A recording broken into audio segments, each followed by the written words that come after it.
नमस्कार मंडळी. दोस्तांनो, आपल्याकडे एक म्हण आहे, साखरेचं खाणार त्याला देव देणार.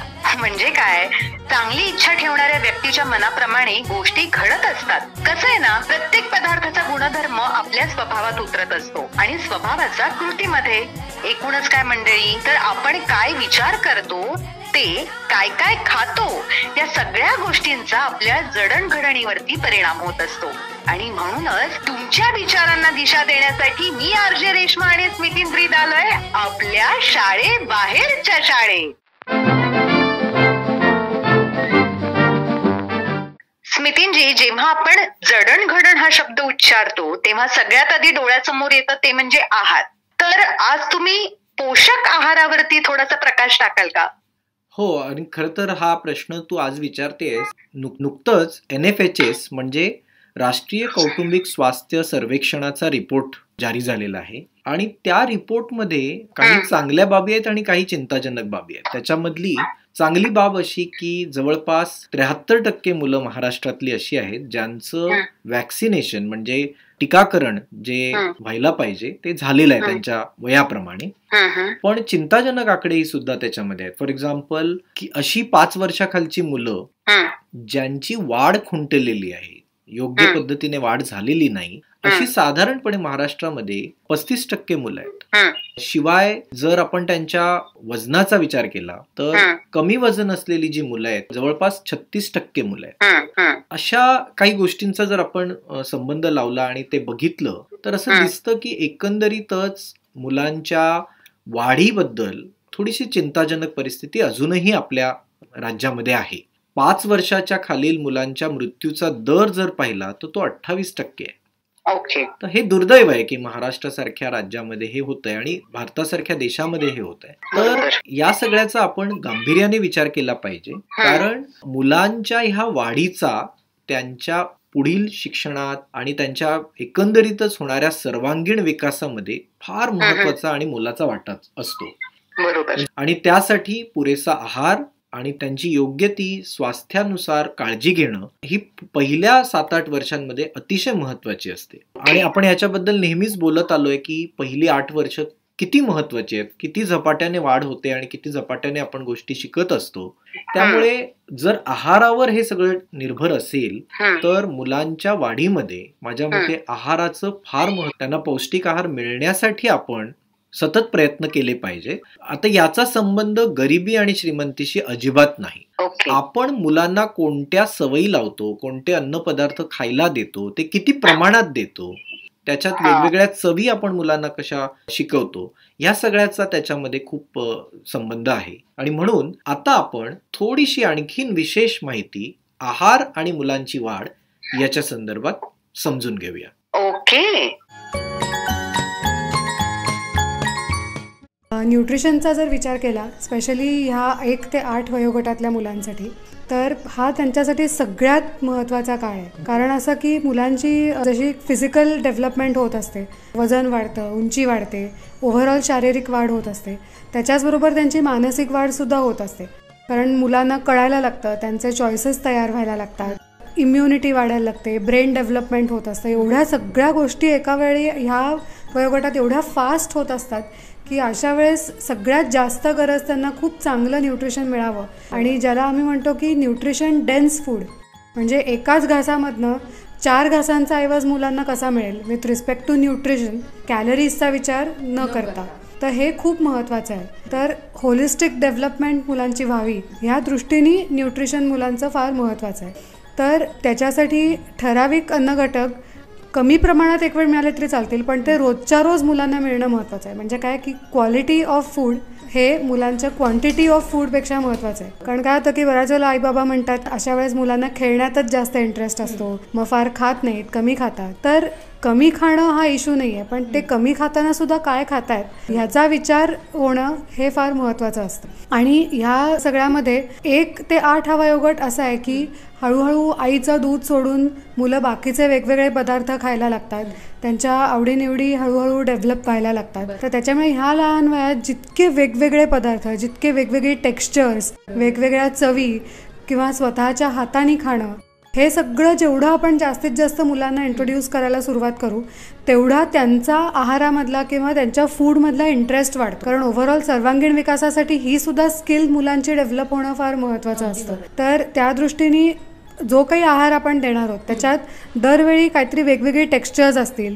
मुलं त्या अन्नाला हात लावून त्यांचं सांडलं तरी चालेल, पण ते त्यांचं थोडंसं काहीतरी खायला बघतील, खाऊन बघायचा प्रयत्न करतील, हे करणं गरजेचं आहे.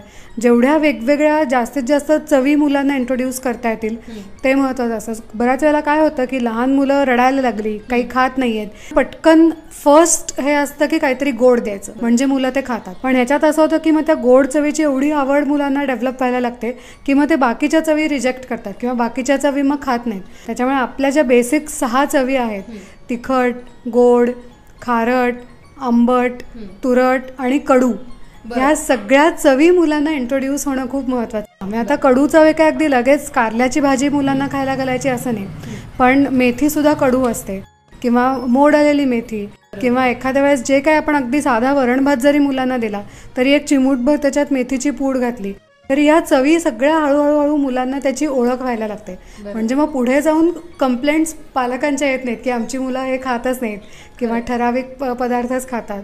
सो जास्तीत जास्त टेक्स्चर्स, जास्तीत जास्त चवी, हे सगळं डेव्हलप होणं मुलांनी सगळं खाण्यासाठी तर महत्त्वाचं आहेच. आयडियल वजन असणं किंवा एवढे गुबगुबीत गाल असणं म्हणजेच हेल्थ नाही. तुमच्या बाळाची इम्युनिटी चांगली आहे का, ते सारखं आजारी तर पडत नाही ना, मूल तुमचं चिडचिड करणारं आहे का, स्वभाव चांगला शांत आहे, रात्री झोप व्यवस्थित लागते का, दिवसभर ॲक्टिव्हिटी लेवल कशी असते, म्हणजे अगदी खूप कमीसुद्धा नको आणि हायपर ॲक्टिव्हसुद्धा नको. तर ह्या सगळ्या गोष्टींवर तुम्ही त्या बेसवरती खरं पालकांनी ठरवायला हवं की त्यांचं बाळ हेल्दी आहे का नाही.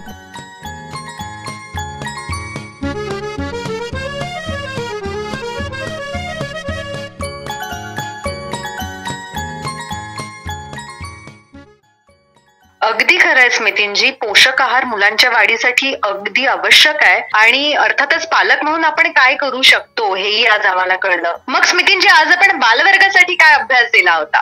आज आपण आहाराबद्दल बोलतोय, त्यामुळे अर्थातच जो काल आपण अभ्यास पाठवला होता आपल्या सर्व इयत्तांच्या मुलांसाठी तो सुद्धा आहाराच्या संदर्भातला होता. ओके.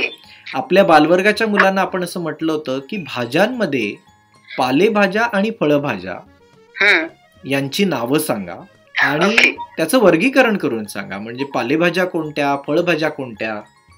तर हा नक्कीच अभ्यास आपल्या बालवर्गातल्या मुलांनी केलाय. त्यांच्यापैकी आपण बोलूया जीविका बागडे या 6 वर्षाच्या मुलीशी, जी अंगणवाडीत जाते आणि राहणारी आहे गाव कळंबा, तालुका काटोल, जिल्हा नागपूर इथली. तिच्याशी बोलूया आणि समजून घेऊया की कोणत्या पालेभाज्या आणि फळभाज्यांबद्दल तिने माहिती गोळा केली आहे. तिच्यासोबत आपण बोलणार आहोत तिची आई ज्योतिताई यांच्याशी. ओके, बघूया आपली छोटी मैत्रीण काय म्हणतेय. ज्योतिताई, नमस्कार. नमस्कार मॅडम. शाळेबाहेरच्या शाळेमध्ये तुमचं स्वागत आहे. कशा आहात तुम्ही? ठीक आहे ना. आणि कसा चाललाय जीविकाचा अभ्यास? जीविकाचा अभ्यास छान आहे, करते ती अभ्यास. आणि तुम्ही घेता तिचा अभ्यास? हो, मी घेते ना. ओके. ज्योतिताई, जीविका आता अंगणवाडीत असेल ना? हो सर. आणि पुढच्या वर्षी शाळा सुरू होताना ती पहिलीच जाईल? पहिलीच जाईल. वा.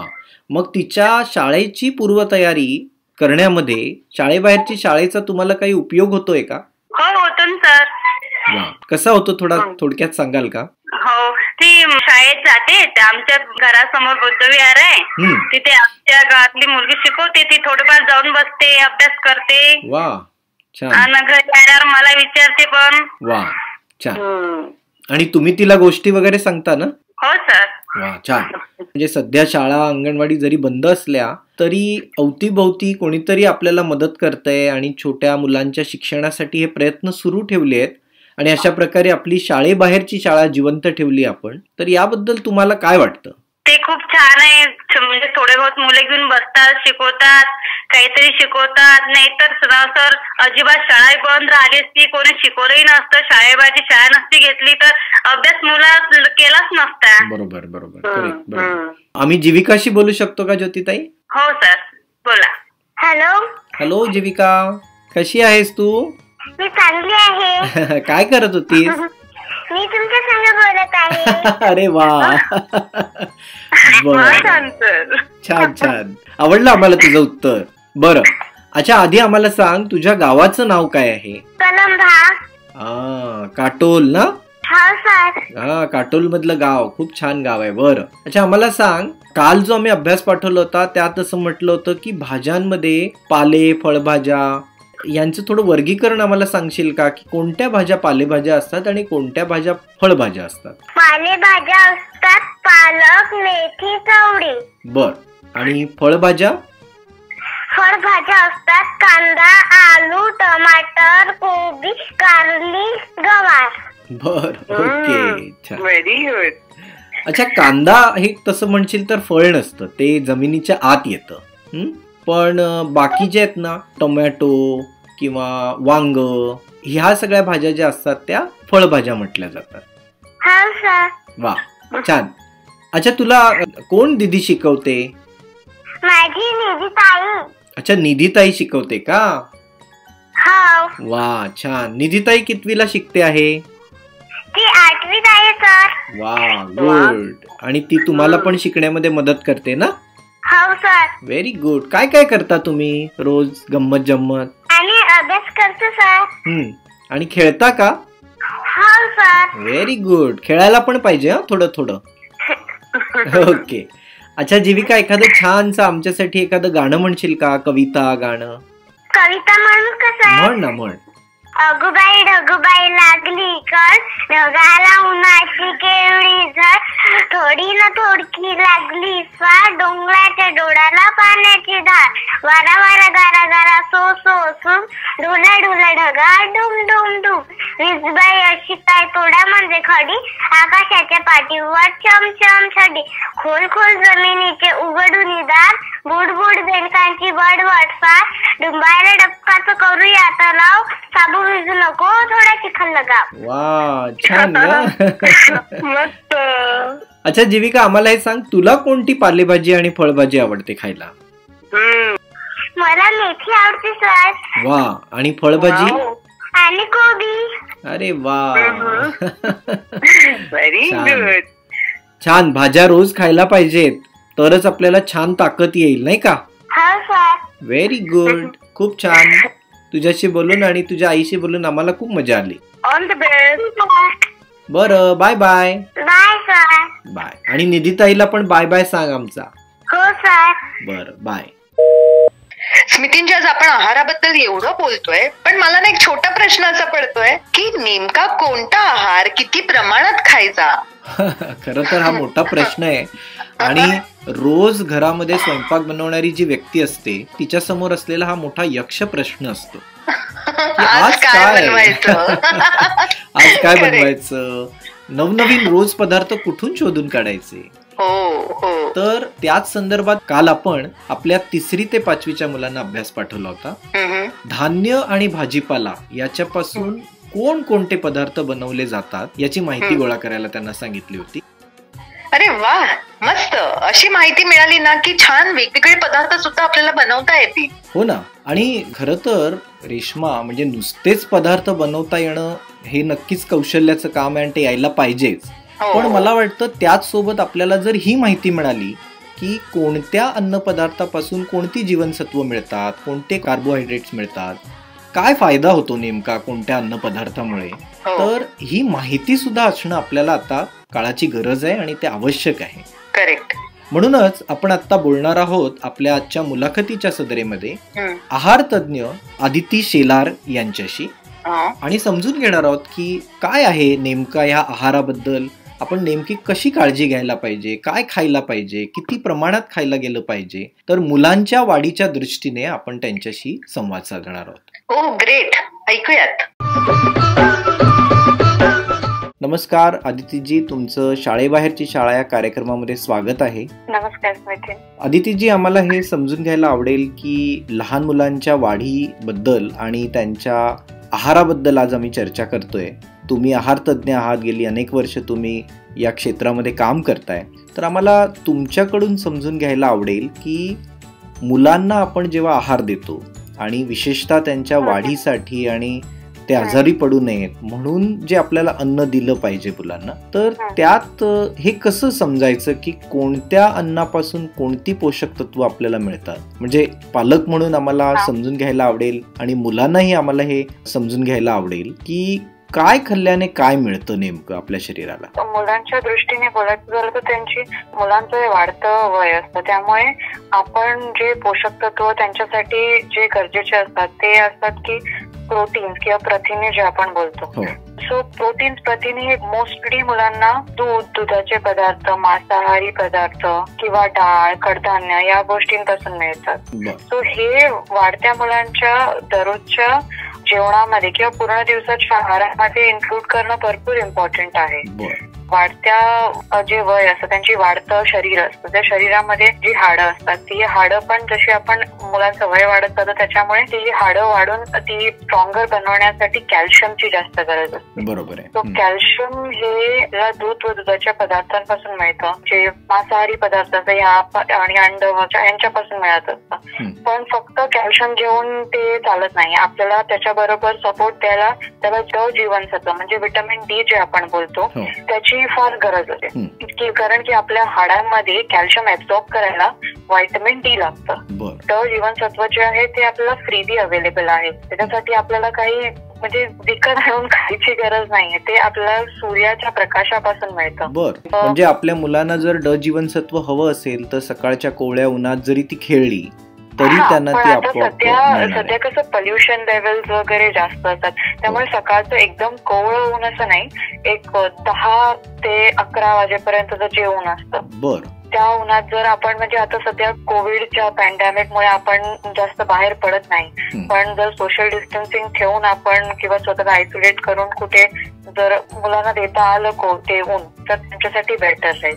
अदरवाईज त्याच्यासाठी जीवनसत्व जे आहे ते फक्त सूर्यप्रकाश किंवा काही स्निग्ध पदार्थ असतात त्याच्यापासून मिळतं, किंवा नाहीतर मग आपल्याला त्याच्यासाठी गोळ्या किंवा इंजेक्शन घ्यावे लागतात. तर जी गोष्ट आपल्याला फ्रीली अवेलेबल आहे आपण त्याचा जास्त फायदा घेतला तर बरं असतं. त्याच्यानंतर जीवनसत्व किंवा व्हिटॅमिन ए बोलतो आपण त्याला, जे मुलांच्या वाढीसाठी ग्रोथसाठी जास्त इम्पॉर्टंट असतं. म्हणजे प्रोटीन्स बरोबर व्हिटॅमिन ए ची जास्त गरज असते की मुलांची हाईट असतो किंवा व्हिटॅमिन ए किंवा जीवनसत्व अ जे आहे ते आपल्याला जर प्राप्त करायचं असेल तर ते कोणत्या पदार्थातून करता येतं? ते सगळ्यात एकदम सोपं लक्षात ठेवण्यासाठी जर आपल्याला म्हणजे मी सांगू तर पिवळे व भगवा म्हणजे येलो किंवा ऑरेंज रंगाचे जे फळं किंवा भाज्या ज्या असतात त्या खाल्ल्याने आपल्याला व्हिटॅमिन ए जीवनसत्व मिळतं. त्याच्यासोबत मांसाहारी जे मच्छी किंवा चिकन किंवा अंड या गोष्टींपासून सुद्धा ते आपल्याला मिळतं. सो ते पिवळं मी जे बघा फळ आणि भाज्यांमध्ये जे आहे त्याच्यामध्ये आपण इन्क्लूड म्हणजे पपई, गाजर किंवा आपलं आंबा वगैरे भोपळा, आंबा या सगळ्या गोष्टी ज्या आहेत त्या जीवनसत्वामध्ये सगळ्यात रिच असतात. आदितीजी, मला इथे आणखीन एक जाणून घ्यायचं आहे की म्हणजे मी हा प्रश्न सर्व पालकांच्या वतीने विचारतोय, विशेषतः मातांच्या वतीने, की मुलांना किंवा जनरली आपल्या घरात रोजच्या थालीमध्ये एका आदर्श थालीचं जर वर्णन करायचं झालं की रोजच्या जेवणामध्ये आपण नेमकं काय काय खाल्लं पाहिजे जेणेकरून आपल्याला एक परिपूर्ण आहार मिळेल? आदर्श थाळी आपण जर बनवायची झाली घरी किंवा दररोजचं जेवण म्हणजे दुपारचं जेवण, रात्रीचं जेवण यांच्यामध्ये म्हणजे असं काही ती थाळी समप्रमाणात म्हणजे त्याच्यात 3 घटक असले पाहिजेत समप्रमाणात. ठीक आहे, कार्बोदके, प्रथिने आणि तंतुमय पदार्थ. आता हे कार्बोदके आपल्याला कशातून मिळतात म्हणजे आपलं जे भात, चपाती, भाकरी या पदार्थापासून आपल्याला कार्बोदके मिळतात. ते आपल्या शरीराला जास्तीत जास्त ऊर्जा देतात. त्याला सपोर्ट करायला आपल्याला प्रथिने घ्यावे लागतात जे आपल्या शरीराची वाढ करतात. सो प्रथिनेमध्ये डाळ, कडधान्य, परत मांसाहारी पदार्थ, अंड किंवा जर तेही नसेल तर आपण ताक, दही याचा सुद्धा समावेश करू शकतो. तिसरं म्हणजे तंतुमय पदार्थ म्हणजे भाज्या, हिरव्या भाज्या किंवा कुठल्याही फळभाज्या, पालेभाज्या यांचा समावेश आपल्या एका आदर्श थाळीमध्ये असणं फारच गरजेचं आहे. त्याचबरोबर पाणी हे फार जास्त शरीराला गरजेचं आहे. पण ते जेवणासोबत घेणं हे योग्य नाही. ते जेवणाच्या 30 मिनिटं आधी किंवा 30 मिनिटं नंतर घेतल्याने आपल्या शरीराची जे सगळे पोषक तत्व खातोय त्याचं पचन चांगल्या प्रमाणे करण्यासाठी आपण पाण्याचा इंटेक हा जेवणाच्या इतर आधी किंवा नंतर घेतला तर आपल्या शरीराला त्याचा फायदा जास्त होतो. आणि ह्या ज्या आदर्श जी थाळी आहेत त्याच्यामध्ये तेलाचा वापर किंवा गोड गोष्टींचा वापर कमी प्रमाणात असेल तर ते जास्त लाभदायक असेल. बर, इथे आम्हाला आणखीन जाणून घ्यायला आवडेल की म्हणजे आजारांबद्दल आणि होणाऱ्या मुलांच्या वाढीमध्ये होणाऱ्या समस्यांबद्दल मला तुमच्याकडनं समजून घ्यायचंय. विशेषतः आत्ताच राष्ट्रीय कौटुंबिक स्वास्थ्य याचा एक सर्वेक्षणाचा रिपोर्ट आलाय ज्याच्यामध्ये असं म्हटलंय की महाराष्ट्र राज्यामध्ये 70% मुलं ही ॲनेमिक आहेत, कमजोर आहेत, अशक्त आहेत. तर त्याचा नेमका अर्थ काय आहे आणि ही ॲनेमिक असलेली मुलं किंवा हा एवढ्या मोठ्या प्रमाणावर जर ॲनेमिया असेल तर त्याचं थोडक्यात आम्हाला तुम्ही माहिती द्याल का? शरीरात रक्त कमी किंवा हिमोग्लोबिन कमी असल्यामुळे होतो. तो बेसिकली लहान मुलं आणि बायका याला जास्त पीडित असतात. आणि अनिमियाचे बरेच प्रकार आहेत. नुसतं हिमोग्लोबिन किंवा रक्त कमी असण्याने तो होत नाही, तर काही जीवनसत्वाची कमी असल्यामुळे सुद्धा हा होतो. आणि जर त्याच्याकडे आपलं दुर्लक्ष झालं तर त्याचे प्रादुर्भाव फार वाईट असतो. म्हणजे मुलांची ग्रोथ होत नाही किंवा त्यांचं अभ्यासाकडे लक्ष लागत नाही किंवा जर ते मुलींमध्ये म्हणजे स्पेशली ज्या वाढत्या वयात ज्या मुली असतात त्यांच्यामध्ये जर ते आढळून आलं तर ते खूप त्यांना पुढच्या लाईफ मध्ये खूप डिफिकल्ट होऊन जातो. तो अनिमिया म्हणजे मेजर टाईपचा जो अनिमिया असतो त्याला आपण आयर्न डेफिशियन्सी अनिमिया म्हणतो. म्हणजे ते रक्तात लोह कमी असल्यामुळे तो होतो. त्याच्यासाठी आपला सोपा उपाय म्हणजे की लोहयुक्त जे पदार्थ असतात आपण त्याचा आपल्या आहारात समावेश केला तर तो आपल्याला प्रॉब्लेम दूर करता येतो. पण मग असे कोणते पदार्थ आहेत ज्याच्यामध्ये लोह जास्त प्रमाणात आपल्याला मिळतं? हा, तर सगळ्यात जास्त लोह आपण म्हणायला गेलो तर चिकन लिव्हर जे असतं किंवा नॉनव्हेज पदार्थ जे असतात त्याच्यातून आपल्याला आयर्न किंवा लोह सगळ्यात जास्त मिळतो. म्हणजे शाकाहारी जर सोर्सेस बघितले तर जे अळीव किंवा हलीमच्या ज्या सीड्स असतात त्याच्यामधून मिळतं आणि हिरव्या पालेभाज्या वगैरे असतात त्याच्यातून मिळतं. पण आपल्याला नुसतं हे आयर्न युक्त जे गोष्टी आहेत त्या खाऊन चालत नाही. आपल्याला जसं मी तुम्हाला कॅल्शियमसाठी म्हणाली होती की जीवनसत्वाची गरज आहे तसंच इथे आयर्नला सपोर्ट करायला किंवा लोहाला सपोर्ट करायला आपल्याला क जीवनसत्वाची गरज असते, व्हिटॅमिन सी ची गरज असते. त्याशिवाय ते रक्तात ऍब्झॉर्ब होत नाही. सो जरी आपण लोहयुक्त काही पदार्थ खाल्ले आणि जर त्याला सपोर्ट करायला आपण व्हिटॅमिन सी युक्त पदार्थ नाही खाल्ले तर ते आपल्या शरीरात ते लोह उतरत नाही, रक्तात ते उतरत नाही. त्यामुळे आपण तरी म्हणजे लोह खाऊन सुद्धा आपण अनिमिकच असतो कारण की आपण दुसरे जे न्यूट्रिएंट्स असतात किंवा दुसरे जे पोषक तत्व असतात आपण ते घेत नाही आहोत. त्याच्यामुळे आपला तो अनिमिया तसाच राहून जातो. तो आपल्याला जे जीवनसत्व क आहे ती देणारे म्हणजे पदार्थ म्हणजे आपले आवळा किंवा जे सगळे सिट्रस आंबट जी फळं असतात म्हणजे संत्र, मोसंबी, आवळा, परत पेरू हे जर आपण सपोर्टला त्याच्याबरोबर खाल्लं, लिंबू जर लोहयुक्त म्हणजे आपण जर चिकन कलेजी किंवा चिकन लिव्हर खाणार असो त्याच्याबरोबर लिंबूचा आपण त्याच्यावर पिळून घेतला तर त्याचं अब्झॉर्प्शन बॉडीमध्ये बेटर असतं. फॉर एक्झाम्पल एकदम सोपं एक्झाम्पल म्हणजे पोहे, जे कांदा पोहे आपण खातो. सो बेसिकली म्हणलं जातं की जे राईस मिल्स जे असतात म्हणजे त्याच्यामध्ये आयर्नचे मशीन्स असतात. तो जेव्हा आपला जो तांदूळ असतो तो जेव्हा फ्लेक्स मध्ये किंवा पोह्यामध्ये कन्वर्ट होतो तो त्या आयर्नच्या मशीन मध्ये बनवल्यामुळे त्याच्यामध्ये म्हणजे लोह त्याच्यात थोड्या प्रमाणात असतो पोह्यांमध्ये. सो आपण जेव्हा ते पोहे बनवतो आपण जर पोहे कांदा पोहे आपला नॉर्मल पद्धतीत बनवून खाताना त्याच्याबरोबर एंडला लिंबू पिळला तर ते आपल्याला आयर्न आपल्या शरीराला आणि बॉडीला अवेलेबल होतं. बर, म्हणजे ते आणखीन उपयुक्त होतं आणि त्याचा परिणाम चांगला होतो. बरोबर. हो हो, छान. तुम्ही अशा प्रकारे माहिती दिली त्याबद्दल तुमचे खूप खूप आभार. कारण अशा प्रकारची माहिती पालकांना, मुलांना, आम्हा सर्वांनाच फार उपयुक्त ठरते. मुलांच्या वाढी आणि विकासामध्ये आहार फार महत्त्वाचा आहे आणि त्यात ह्या वेगवेगळ्या पोषक तत्वांची माहिती आपल्याला सर्वांना असणं हे फार आवश्यक आहे. आणि मुलांनो आणि पालको तुम्ही सुद्धा या गोष्टींचा विचार करा, अभ्यास करा आणि आपण अधिक माहितीसाठी पुन्हा आदितीताईंशी बोलू. आज तुम्ही या कार्यक्रमात सहभागी झालात त्याबद्दल तुमचे खूप खूप आभार. थँक्यू, धन्यवाद. वा, आहार तज्ञ आदिती यांनी छान माहिती दिली आपल्याला, नाही का? हो ना. मग नितीनजी, आपण 6वी ते 8वीच्या विद्यार्थ्यांना सुद्धा आहाराबद्दलच अभ्यास दिला होता का? हो हो, अगदी. त्यांना आपण जो अभ्यास सांगितला होता त्यात जसं आपल्याला आता अदिती ताईंनी सांगितलं, नेमकं आहारामधून आपल्याला काय मिळतं, पौष्टिकता म्हणजे काय, तर आपल्या 6वी ते 8वीच्या मुलांना आपण जो अभ्यास काल पाठवला होता तो असा होता की अन्नाची गरज का असते आपल्याला आणि पौष्टिक आहार म्हणजे काय याची माहिती मिळवा आणि ती आम्हाला सांगा. अच्छा, बर. तर मग त्यांच्याच पैकी आपण आता बोलणार आहोत मोहित सहारे या इयत्ता 8वीतल्या मुलाशी, जो राहणारा आहे गाव मेंढामाल, तालुका शिंदेवाही, जिल्हा चंद्रपूर इथला. त्याच्याशी बोलूया आणि त्याची आई सौ मंजुताई यांच्याशी सुद्धा बोलूया आणि समजून घेऊया की मोहितने ह्या प्रश्नाचं उत्तर कसं गोळा केलंय. येस.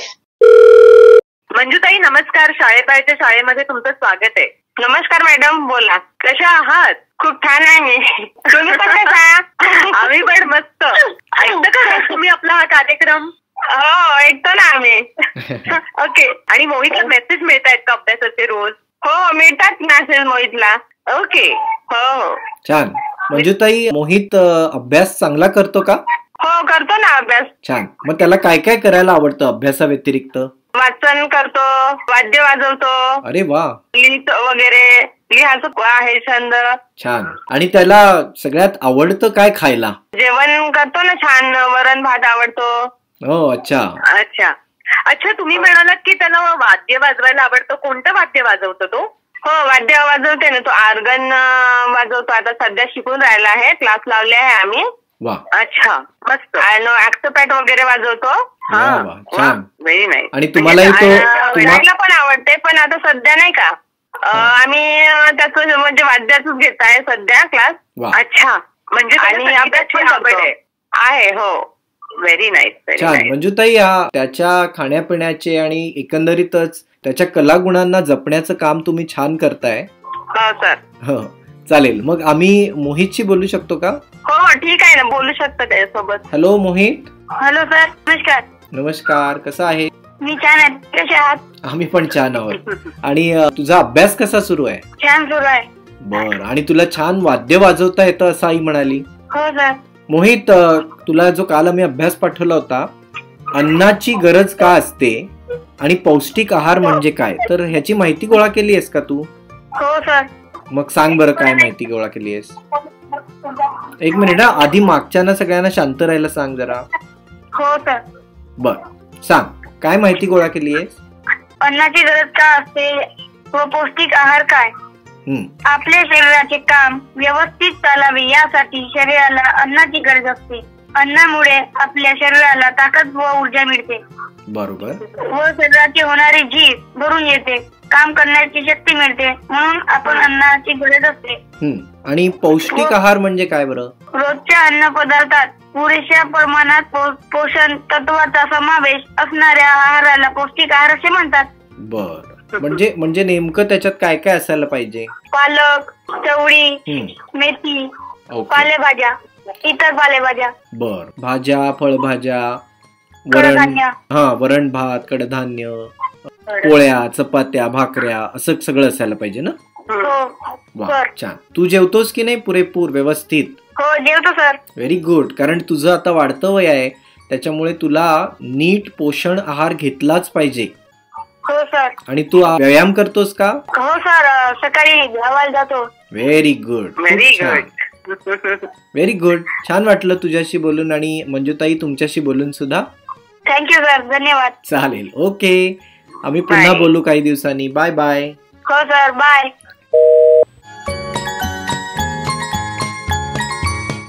भाजी घ्या भाजी, गाणं ऐका म्हणा.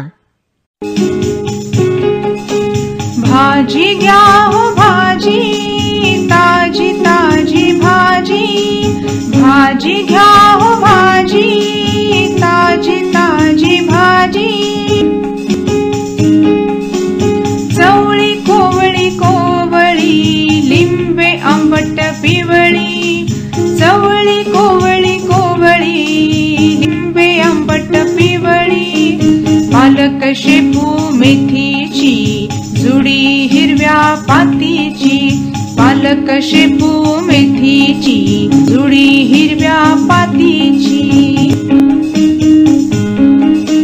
मिरची तिखट मोठी मिरची तिखट मोठी आणली चवीसाठी आणली चवीसाठी. वा, छान माहिती मिळते आहाराबद्दल. आणि स्मितींची आहाराबद्दल बोलून बोलून आता भूक सुद्धा लागली हो खूप. पण आम्ही खऱ्या अर्थाने तेव्हाच तृप्त होऊ जेव्हा आम्ही तुमच्याकडून सुविचार ऐकू. तर आजचा सुविचार काय आहे? आजचा सुविचार रेश्मा आणि बालमित्रांनो असा आहे, आपला आहार हा बँकेतल्या खात्यासारखा असतो. जशी गुंतवणूक कराल तसा परतावा आपल्याला मिळतो. Absolutely right. आणि अजून एक गंमत माहितीये मित्रांनो, साखरेचं खाणार त्याला मधुमेह देणार असंही म्हटलं जातं. म्हणजे काय, तर कुठल्याही गोष्टीचा अतिरेक हा वाईटच. म्हणून संतुलन असणं गरजेचं आहे. संतुलन खाण्याचं, विचारांचं, एवढंच काय तर अभ्यास आणि खेळातही संतुलन हवं. असं छान बॅलन्स टिकवून ठेवण्यासाठी भेटूया पुढल्या भागात. Eat well, stay healthy. काळजी घ्या. Bye bye. नमस्कार.